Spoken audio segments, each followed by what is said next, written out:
What's up, YouTube? You can call me RL. This is How to Think and Grow Rich. This is the power of the mastermind. We're on chapter 10, the driving force, the 9th step towards riches. Power is essential for success in the accumulation of money. Plans are useless without sufficient power to translate them into action. This chapter will describe the method by which an individual may attain and apply power. Power may be defined as organized and intelligently directed power that is attained through organized effort, sufficient and able to that individual to transmute the desire into its monetary equivalent. This is my affirmation video. So, organized effort is produced through the coordination of effort of two or more people in the work towards a definite end in a spirit of harmony. Power is required for the accumulation of money. Power is necessary for the retention and more after it has been accumulated. Let us show how power may be acquired. If power is organized knowledge, let us examine the source of knowledge. In infinite intelligence, the source of knowledge may be contacted through the procedures described in another chapter with the aid of creative imagination. Accumulated experience. The accumulated experience, many of the portion of which has been organized and recorded, may be found in well-equipped public library. An important part of this accumulated experience is taught in public schools and colleges where it has been classified and organized. You had to experiment and research in the field of science, and practically every other walk of life men gather, classify, and organize new facts daily. This is the source of which one must turn when knowledge is not available through accumulated experience. Here too, the creative imagination must be used. Knowledge may be acquired from any of the foregoing sources and may be converted into power by organizing it into definite plans and by expressing those plans in a term of action. An examination of the three major sources of knowledge will readily disclose the fact that difficulty in the individual would have been dependent upon his efforts alone, and assembling knowledge and expressing it through definite terms of action. If his plans are comprehensive and it was to contemplate large portions of, he must generally induce others with cooperative effort within him before he can inject the necessary element of power. Gaining power through mastermind. The mastermind may be defined as a coordination of knowledge and effort in a spirit of harmony between two or more people for the attainment of a definite purpose. No individual may have great power within himself without a mastermind. In the preceding chapter, instructions were given for the creation of plans for the purpose of translating desire into its monetary equivalent. If you carry out these instructions with persistent intelligence and use options in the selection of your mastermind group, your objective will have been already reached before you recognize it. So you may better understand the intangible potentialities of the power available to you. Through a properly chosen mastermind group, we will have to explain the two characteristics of the mastermind principle, one of which is economic in nature and the other is psychic. The economic feature is obvious. Economic advantages may be created by any person who surrounds himself with the advice, counsel, and personal cooperation of a group of men.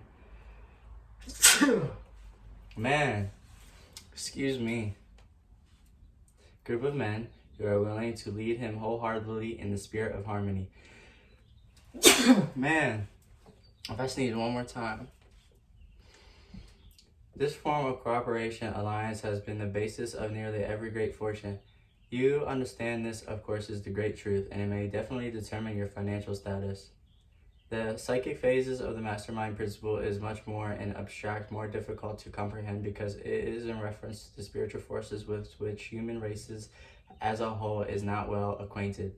You may catch a significant suggestion from this statement. No two minds ever come together without thereby being a third invisible, intangible force which will be likened by the third mind. Keep in mind the fact that there are only two elements in the whole universe, energy and matter. It is a well-known fact that matter may be broken down into limits of molecules, atoms, and electrons. There are units of matter which may be isolated, separated, and analyzed. Likewise, there are units of energy. The human mind is a form of energy. A part of its being is spiritual, and when the minds of two people are coordinated in a spiritual harmony, the spirit units of that energy of each mind form an infinity in which constitutes the psychic phase of the mastermind. The mastermind principle, or rather the economic feature of what is first called to Napoleon Hill's attention by Andrew Carnegie After 25 years ago, discovery of this principle was responsible for the choice of his life work. Mr. Carnegie's mastermind group consisted of a staff of approximately 50 men with whom he surrounded himself with for the definite purpose of manufacturing and marketing this steel. He attributed his entire fortune to the power he accumulated through his mastermind. Analyze the record of any man who has accumulated a great fortune, and many of those who have accumulated a modest fortunes will find that they either consciously or unconsciously employed the mastermind principle. Great power can be accumulated through none other than this principle. Energy is nature's universal set of building blocks out of which she constructs every material thing in the universe, including man and every form of animal and vegetable life. Through a process which only nature completely understands, she translates energy into matter. Nature's building blocks are available to man and the energy involved in thinking. Man's brain may be compared to an electric battery. It absorbs energy from the ether, which permeates every atom of matter and fills the entire universe. It is a well-known fact that a group of electric batteries will provide more energy than a single battery. It is also a well-known fact that an individual battery will provide energy and preparation to the number of capacity of cells in its containment. The brain functions in a similar fashion. This accounts for the fact that some brains are more efficient than others and lead this to the significant statement: a group of brains coordinated or connected in a spirit of harmony will provide more throughout energy than a simple brain, just as a single group of electric batteries will provide more energy than a single battery. Through this metaphor, it becomes immediately obvious that the mastermind principle holds us to the secret of the power wielded by men who surround themselves with other men of brains. There follows now another statement which will lead still nearer to an understanding of the psychic phase of the mastermind principle. When a group of individual brains are coordinated and function in harmony, the increased energy created through the alliance becomes available to every individual brain in the group. It is a well-known fact that Henry Ford began his business career under the handicap of poverty. It is equally well-known fact that within the inconceivably short period of 10 years, that within 25 years he made himself one of the richest men in America. Connect with this fact additional knowledge that Mr. Ford's most rapid strides became noticeable from the time he became a personal friend of Thomas A. Edison, and he will begin to understand the influence upon one mind upon another on accomplishment. Go further and further and further and consider the fact that Mr. Ford's most outstanding achievements began from the time he formed the acquaintances of Harvey Firestone and John Burroughs and Luther Burbank, each one of a great brain capacity, and you will further evidence that the power may be produced through a friendly alliance of minds. There is little but if any doubt that Henry Ford is one of the best informed men in business and industrial world.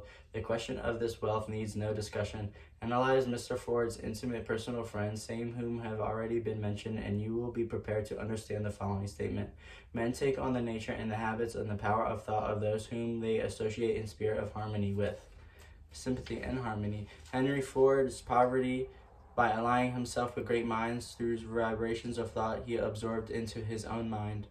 Through his association with Edison, Burbank, Burroughs, and Firestone, Mr. Ford added to his own brain power the sum and substance of the intelligence, experience, knowledge, and spiritual forces of these four men. Moreover, he appropriated and made use of the mastermind principle through the methods and procedures described here in this book. This principle is available to you. We already have mentioned Gandhi. Perhaps the majority of those who have heard Gandhi look upon him as merely an eccentric little man who goes around without formal wear and apparel and makes trouble for the British government. In reality, Gandhi is not eccentric, but he is the most powerful man living, estimated by the number of his followers and the faith in their leader. Moreover, he is probably the most powerful man who has ever lived. It is his power is passive, but it is real. Let us study and the method by which he attained this stupendous power. It may be explained here in a few words. He came to power through inducing over 200 million people to coordinate with mind and body in a spirit of harmony for a definiteness of purpose. In brief, Gandhi has accomplished a miracle. For it is a miracle when 200 million people can be induced, not forced, to cooperate in a spirit of harmony for a limitless time. If you doubt that this is a miracle, try to induce any two people to cooperate in a spirit of harmony for any length of time. Every man who manages a business knows what a difficult matter it is to get employees to work together in a spirit even remotely resembling harmony. The list of the chief sources from which power may be attained is available to you. You have seen and headed by the infinite intelligence. When two or more people communicate and coordinate in a spirit of harmony and work towards a definite objective, they place themselves through which the alliance absorbs the power directly from a great universal storehouse of infinite intelligence. This is the greatest of all sources of power. It is the source to which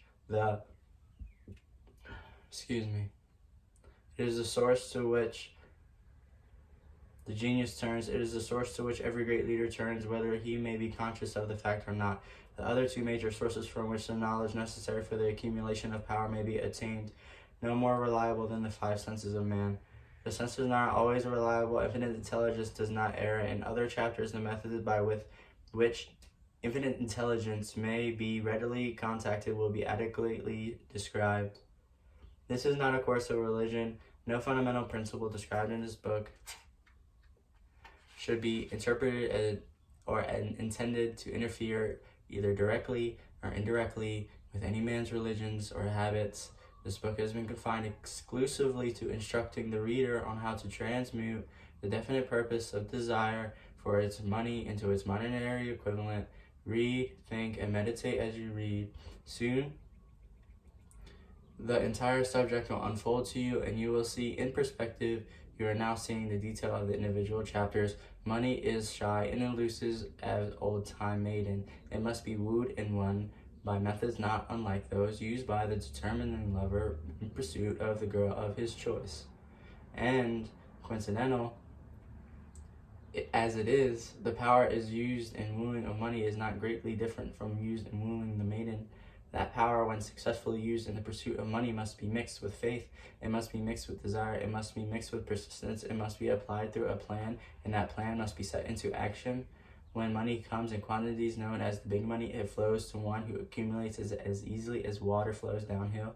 There exists a great unseen stream of power which may be compared to a river, except that one side flows in one direction, carrying all who go into that side of the stream and onward and upward to wealth, and the other side flows in the opposite direction, carrying all who are unfortunate enough to get into that flow and not able to take themselves from it. Every man who has accumulated a great fortune has recognized this existence of this stream of life.